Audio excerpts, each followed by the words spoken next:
हर रोज एक नई कहानी देखने के लिए चैनल को सब्सक्राइब करें और बेल आइकन दबाना ना भूलें। भावना बहुत ही उम्मीदों के साथ अपने ससुराल आती है। ससुराल में उसका बहुत ही अच्छे से स्वागत किया जाता है और ये सब देखकर वो बहुत खुश होती है। ससुराल में भावना की 2 सास होती थीं। एक उसके पति की माँ शारदा और दूसरी उसके पति की मौसी रेखा।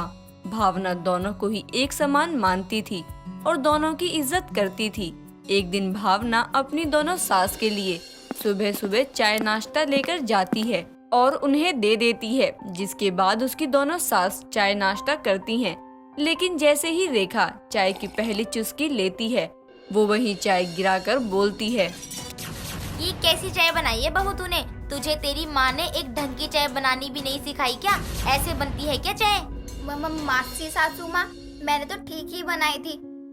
आप बता दो कोई कमी रह गई हो तो? अरे नालायक, जब रेखा बोल रही है कि चाय अच्छी नहीं बनी है तो इसका मतलब यही है ना कि चाय में कोई कमी है। अब ये भी हम ही बताए तुझे, तू क्या करेगी? अपनी सास पर बस हुक्म चलाती रहेगी। माँ जी, मैंने तो कुछ बोला भी नहीं है। मैं आप दोनों पर हुक्म कैसे चला सकती हूँ?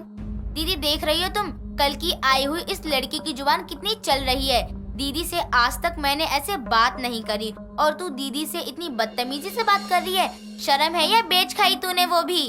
आप गलत समझ रही हो। मैं तो बस पूछ रही हूँ कि क्या गलती हो गई है मुझसे जो आप दोनों मुझे इतना सुना रही हो। सच में मैंने कुछ भी जानबूझकर नहीं किया है। तेरा मतलब क्या है कि मैं झूठ बोल रही हूँ? मुझे परेशान करने के लिए यही बोलना चाहती है ना तू? एक तो तूने पहले चाय नाश्ता ठीक से नहीं बनाया और जब रेखा ने तुझे तेरी गलती बता दी है तो उसे मानने के बजाय उसी से बहस कर रही है। रुक, तुझे तो मैं बताती हूँ, तेरी अकल ऐसे ठिकाने नहीं आएगी। दीदी आप खामाखा अपना क्यों खून जला रही हो? मैं हूँ ना इसके लिए। मैं तो इसको अच्छे से सबक सिखा दूंगी। बहू सुन, अब एक काम कर, घर के सारे पर्दे, चद्दर, कंबल सब दोबारा धो दे, वो भी हाथ से। मासी सासू माँ, अभी 2 दिन पहले ही ये सब ड्राई क्लीन होकर आया था ना, अब तो दोबारा धोने की क्या जरूरत है? आप कोई और काम बता दो, मैं वो कर देती हूँ। तुझे समझ नहीं आ रहा है? जो रेखा बोल रही है वही कर जाकर, और जब ये काम हो जाएगा तो पूरे घर को वापस से अच्छे से साफ करियो। कोई बहाना नहीं चाहिए मुझे। माँ जी, आप इतना गुस्सा क्यों कर रही हो? पहले तो आप ऐसी नहीं थी, फिर अब क्यों इतना गुस्सा करने लगी? मुझसे कोई गलती हो गई है क्या?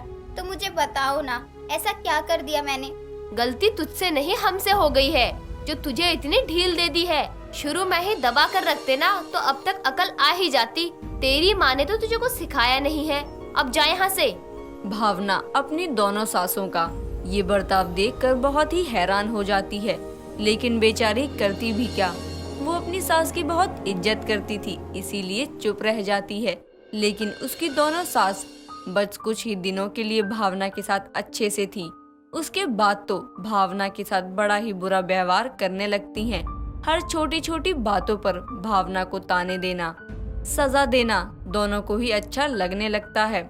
एक दिन भावना बर्तन धो रही होती है, तभी पीछे से उसका पति सचिन आकर उसको गले लगा लेता है, जिसके कारण भावना से बर्तन गिरकर टूट जाता है।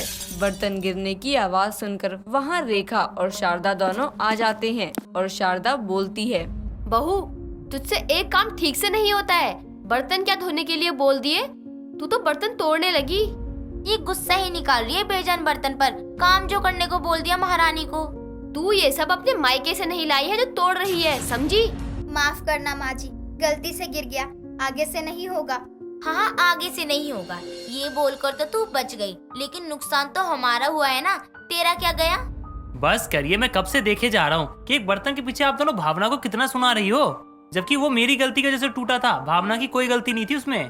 देखा दीदी, कर लिया इसने हमारे बेटे को अपने काबू में। तभी तो देखो कैसे उसकी जुबान बोल रहा है। मैं किसी की जुबान नहीं बोल रहा हूँ, मैं तो वही बोल रहा हूँ जो सच है, और सच यही है कि मेरी गलती की वजह से टूटा था। आप दोनों बिना गलती के भावना को क्यों सुना रहे हो?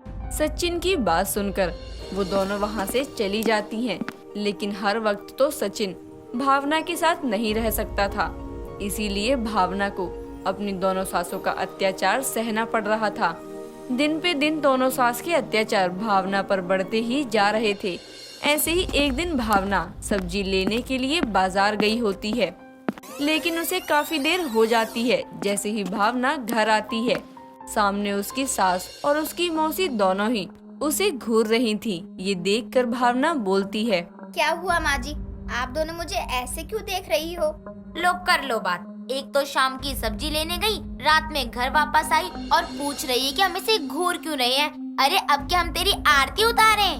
वो मासी सासू माँ, बाजार में बहुत ही भीड़ थी, कहीं भी पैर रखने की जगह नहीं थी, इसलिए ही इतनी देर हो गई। और फिर पड़ोस वाली काके भी मिल गई थी, इसलिए थोड़ी देर और हो गई। देर हो गई है, यहाँ हम दोनों भूखे बैठे इंतजार कर रहे हैं और तुझे गप्पे लगाने से फुर्सत नहीं मिल रही है। तू बाजार में सब्जी लेने गई थी या बात करने? अब तो ये सचिन से हमारी चुगली भी करने लगी है। इसको तो अब सबक सिखाना ज्यादा जरूरी हो गया है। देखो कैसे जुबान चल रही है जब से सचिन ने इसका साथ दिया है। और नहीं तो क्या, ये तो यही चाहती है कि हम सब इसकी उंगलियों पर नाचे, लेकिन जो ये चाहेगी वो थोड़ी होगा। रोज रोज इसकी हरकतें बढ़ती ही जा रही है। मैं तो बोलती हूँ 4 दिन भूखी रहेगी ना तो इसे अक्ल आ जाएगी। खाना मिलेगा नहीं इसे, तब देखना इसकी जुबान कैसे चलेगी। हाँ सही बोल रही है तू, अब तो इसका खाना ही बंद करना पड़ेगा। माँ जी मुझे माफ कर दो, आगे से कभी नहीं होगा ऐसा। बस इस बार माफ कर दो, मैं ध्यान रखूंगी। आपको आगे कोई भी शिकायत का मौका नहीं दूंगी। हम तुझे कोई मौका देंगे तब तो तू कोई काम खराब कर सकेगी ना, हम तुझे मौका ही नहीं देंगे। सही बोल रही है तू, इसको मौका देकर हम गलती नहीं करेंगे। अब चल, अब जाकर काम कर तू, और खबरदार तूने हमारी इजाजत के बिना कुछ खाया तो। ठीक है माँ जी। भावना चुपचाप से अपना काम करने लगती है।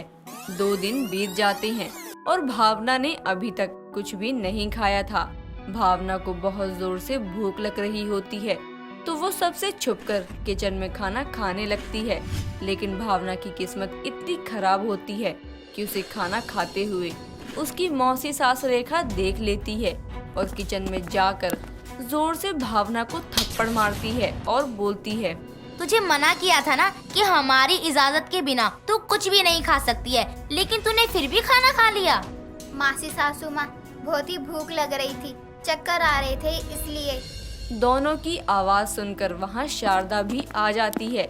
रेखा शारदा को सारी बातें बता देती है और ये सब सुनने के बाद शारदा भावना से बोलती है, इसने तो जैसे हमारी बातें ना सुनने की ठान ही रखी है, लेकिन इसकी ये सब हरकतों से कुछ होने वाला नहीं है। इसकी इस गलती के लिए इसे माफी बिल्कुल नहीं मिलेगी। माफी?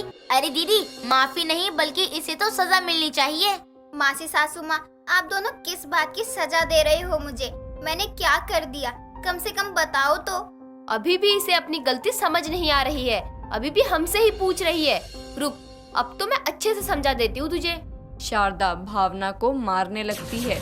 दोनों सास अपनी बहू पर अत्याचार कर रहे थे, दोनों उसे मार ही रहे होते हैं कि इतने में वहाँ पर सचिन आ जाता है और ये सब देखकर सचिन बोलता है, ये सब क्या हो रहा है? आप मेरी गैर हाजिरी मेरी बीवी के साथ ये सब करते हैं?